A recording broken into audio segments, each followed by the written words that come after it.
a orientação do Sérgio é perfeita, né? Às vezes a gente se apega a uma série de coisas que a gente não precisa daquilo, né?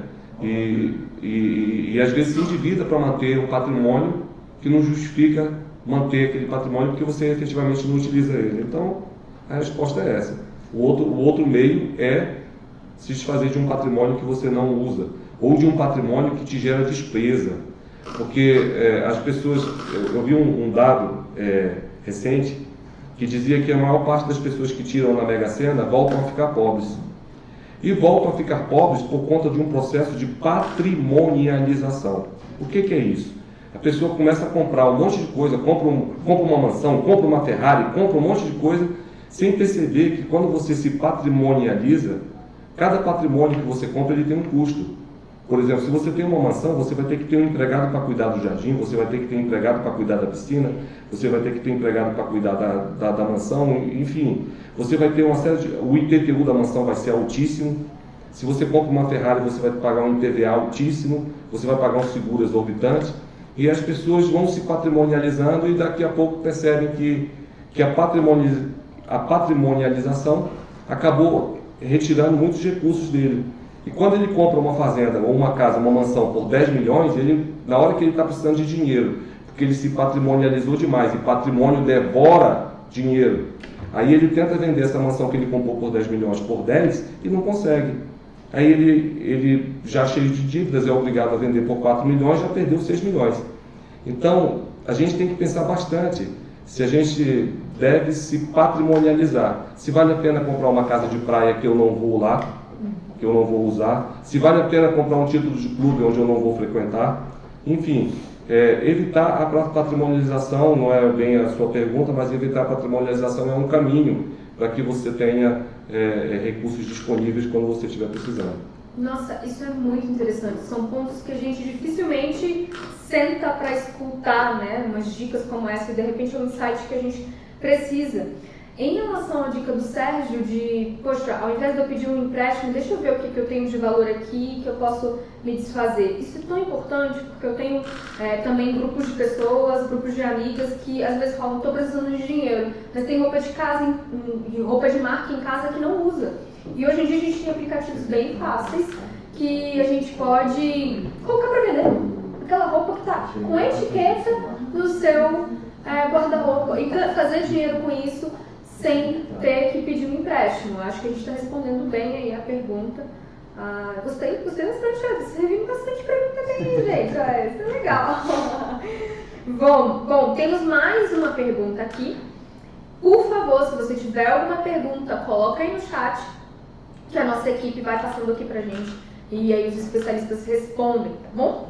A segunda pergunta é: qual é o primeiro passo para começar a minha organização financeira? Pode ser uma pergunta que você logo vai pensar que a resposta é e o controle financeiro. Mas será que esse primeiro passo não é começar a pensar diferente? O que vocês acham? Não, com certeza. Primeiro você tem que ter consciência de que você quer juntar, você quer poupar, você quer investir. A gente tem, se você procurar no Google, aí na internet, procurar lá sobre finanças pessoais, você vai ter pelo menos 3 milhões de informações, de dicas de como poupar, de como reter esse dinheiro seu sem gastar desnecessariamente. Vai ter pelo menos 5 milhões de livros que te dizem, né, como cuidar das finanças pessoais. Então, quanto mais você toma consciência, você passa a ler um pouco mais sobre isso, você vai tomando essa consciência que você tem, e é possível, né, você guardar esse recurso, né? Eu acho que a gente estava até comentando, né, Sérgio, que você falou assim, educação financeira é algo que tem que vir de berço, né? Você tem que se acostumar, né, se disciplinar com isso. É algo que exige tempo, então? Não, com certeza, bastante tempo. Existem até alguns projetos aí de instituições privadas que ensinam educação financeira, né, dentro da escola. Então, o berço da educação financeira é a escola, é a própria casa, os familiares têm que saber do adulto quanto entra em recurso, quais as dificuldades, se o pai, a mãe está em vermelho nas contas. Eu vou dar o exemplo lá de casa, porque as minhas filhas pequenas, hoje já estão grandes, né? Quando ela era pequena, elas pediam, pai, pode comprar isso? Eu falei, não, isso é caro, não dá para comprar agora, papai vai juntar dinheiro e depois comprar. E hoje uma delas tem filha já, a outra ainda não é casada, mas elas têm essa consciência. Elas sabem que primeiro elas têm que guardar o dinheiro para comprar, para satisfazer a filha dela e a afilhada, né? Que uma das filhas é madrinha da filha de minha filha. Então eles têm essa consciência. Primeiro eles têm que juntar para depois fazer aquele agrado, né? Tem muitos pais no dia que a criança pede, pai, compra isso, ele não mede esforço e compra. Mas não é o correto. A criança tem que ter educação, ela tem que ter a noção de que aquilo que vai ser comprado ela tem um custo. É com o trabalho do papai, é com o trabalho da mamãe, para comprar aquele bem. Não é simplesmente satisfazer a criança só porque ela fez um pedido e atender prontamente. Nossa, bem bom, esse ponto é bem né, na raiz ali, na ferida de muita gente. Bom, eu tenho uma pergunta aqui pro Leal, que é o seguinte, a gente estava conversando antes e ele citou, a gente começou a falar de livros de gestão financeira, a gente começou a falar também de pessoas que falam sobre gestão financeira e muitos deles falam em enriquecer. E aí o Leal falou, pera, mas não é bem o enriquecer que você está pensando. Então a pergunta que eu tenho é, qual é a diferença do enriquecer que as pessoas pensam para o enriquecer ali de economia, de reserva, de investimento? Qual é essa diferença entre realmente ficar rico?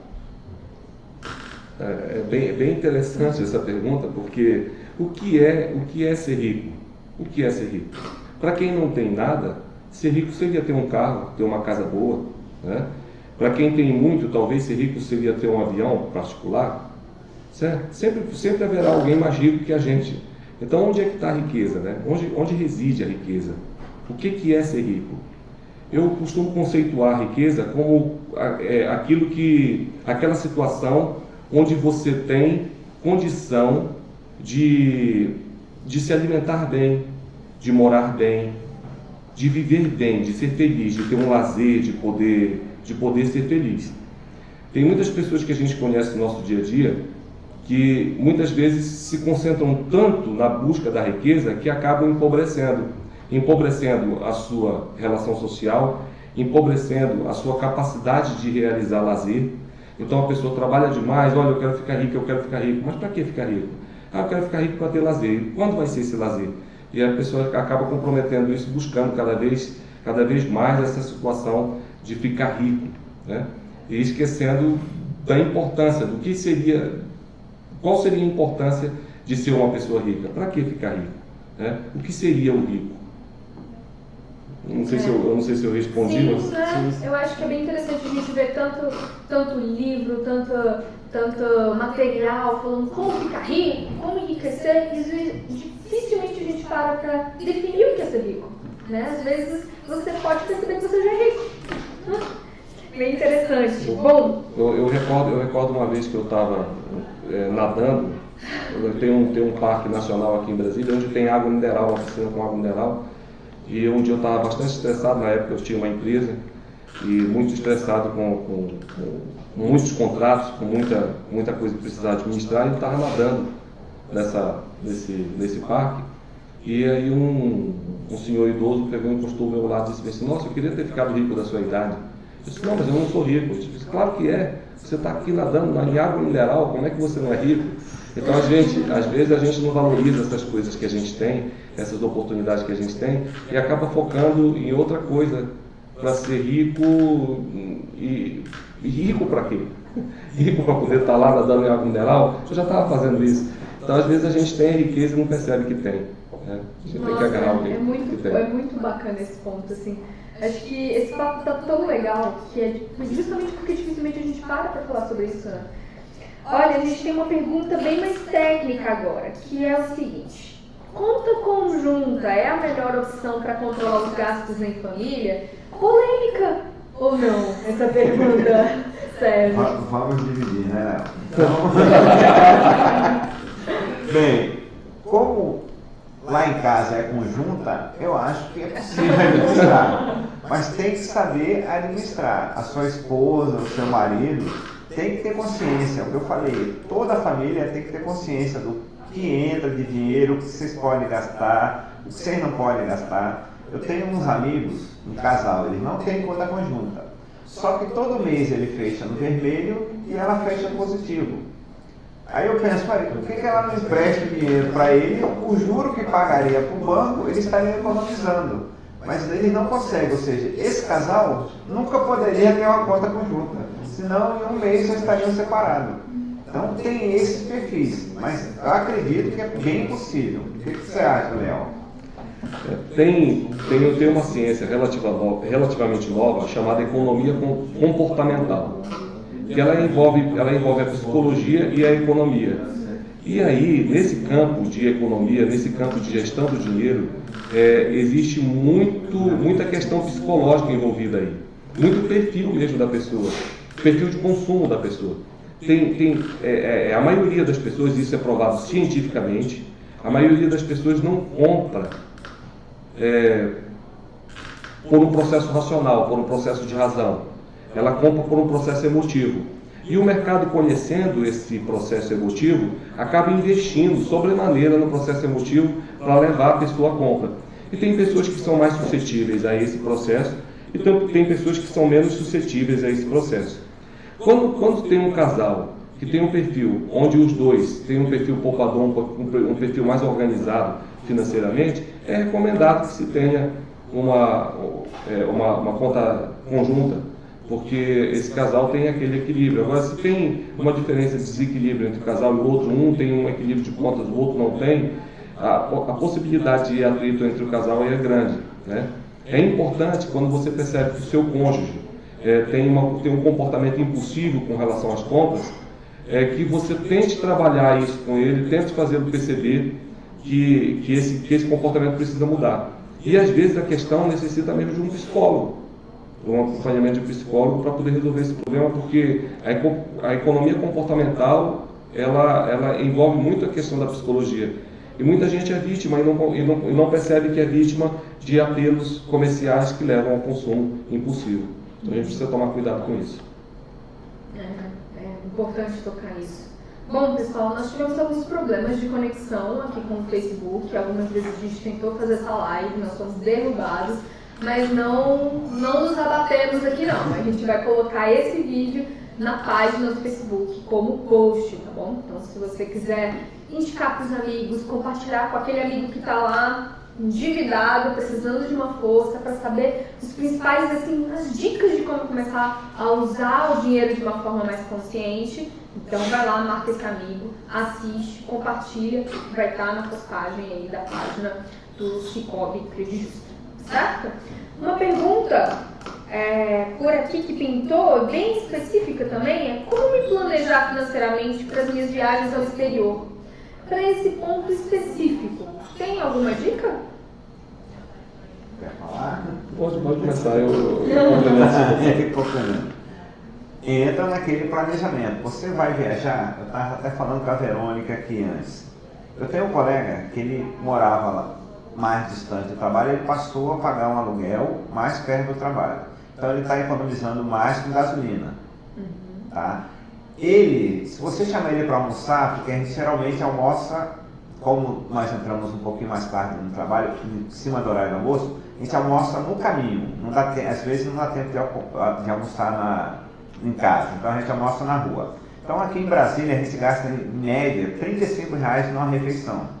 Então, levando em consideração isso, meu amigo, ele gastaria 35 no almoço, 35 na janta e mais uns 20 o café da manhã e lanche. Então, por alto, assim, daria R$100 que ele gastaria todo dia.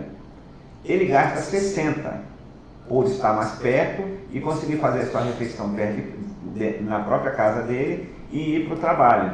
Então, ele está economizando R$40 por dia. R$40 vezes 300, que estão não pegando nem todo dia, porque alguns dias ele é mais sociável, como a gente brinca, ele almoça com a gente. Então, dos 300 vezes 40, dá R$12.000. Ele vai todo ano para o exterior, que é o que ele planeja.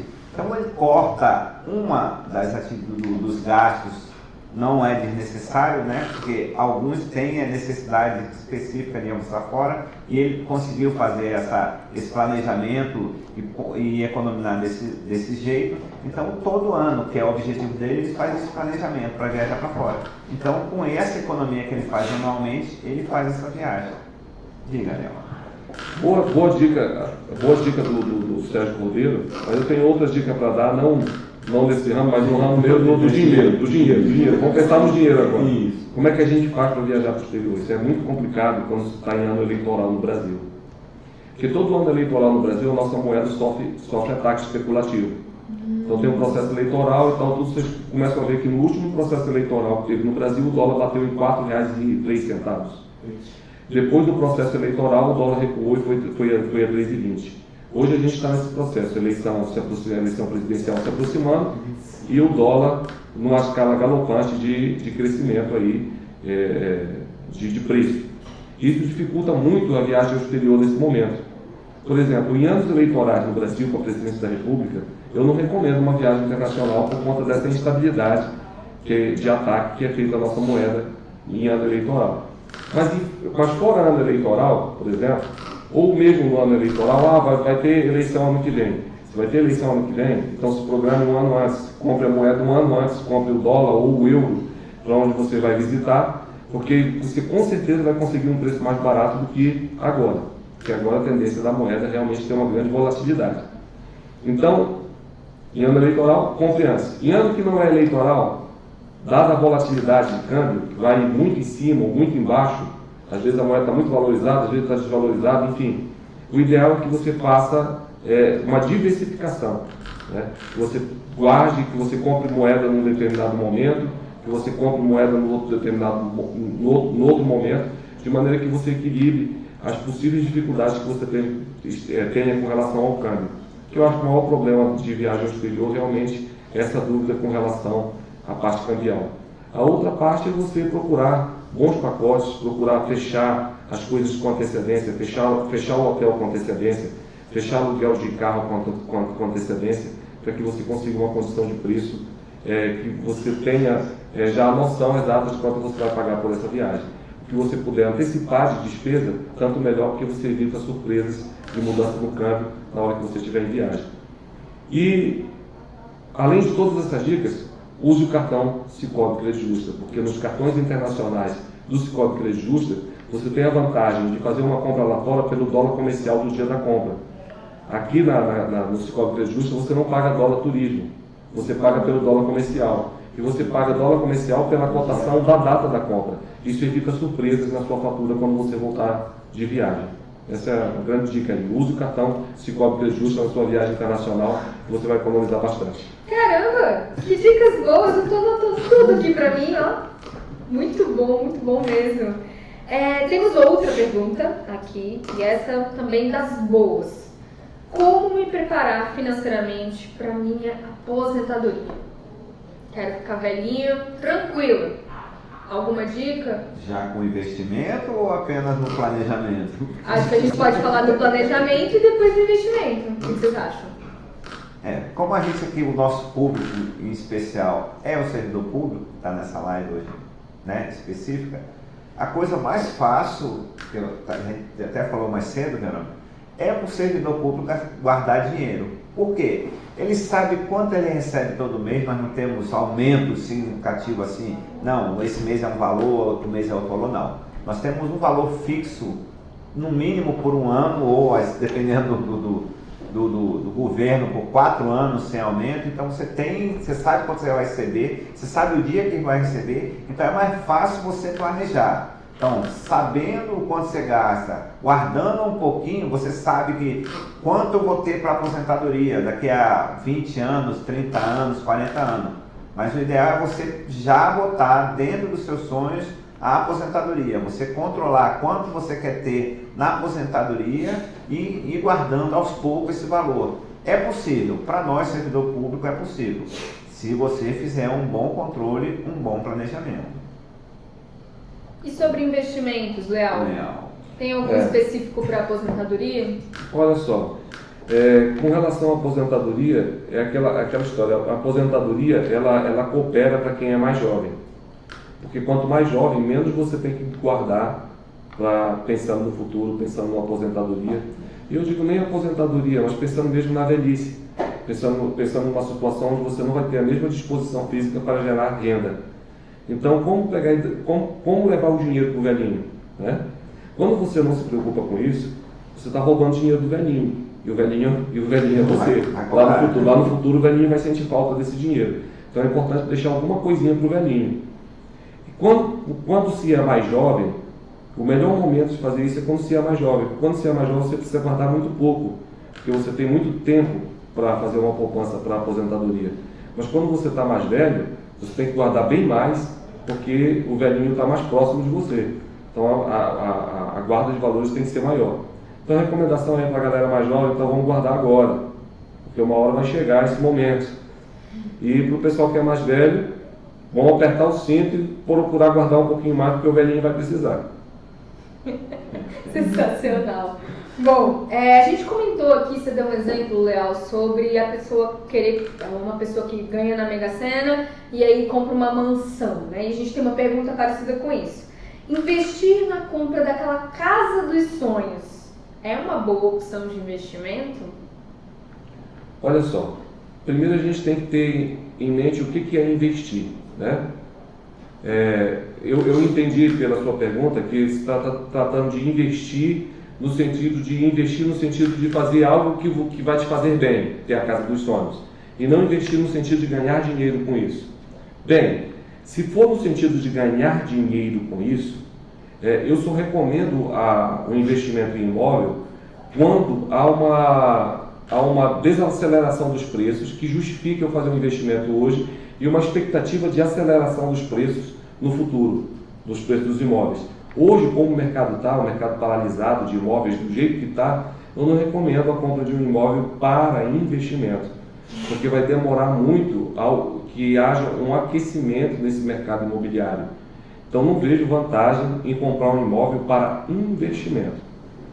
Eu não vejo vantagem, inclusive, de você comprar um imóvel para morar quando você pode alugar. Por que isso?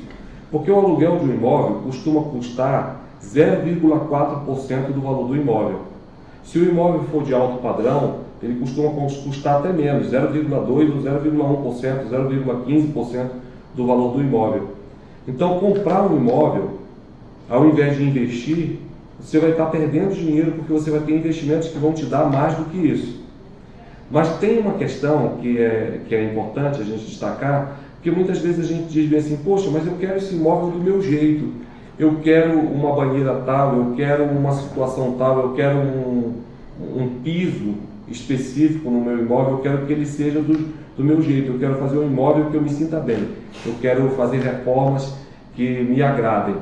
Aí nesse sentido, vale a pena você ter um imóvel, comprar um imóvel que você vai morar, um investimento em você, mas não um investimento para ganhar dinheiro, porque eu não vejo isso como uma possibilidade de ganhar dinheiro, a não ser que haja um aquecimento do mercado e você consiga vender por um preço melhor. Como investimento não, mas como um lugar para você ter a sua tranquilidade na sua família, às vezes é bom você ter o seu imóvel para você pegar e colocar ele do seu jeito, do jeito que você quer, do jeito que você sonhou.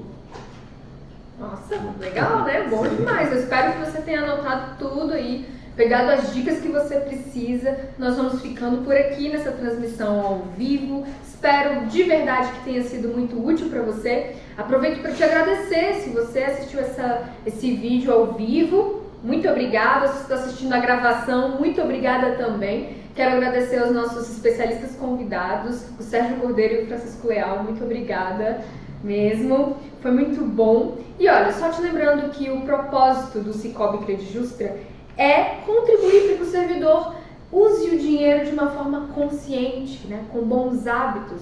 Só coisa boa, né? Então é isso, pessoal. Um abraço e até a próxima. Tchau. Tchau. Até a próxima.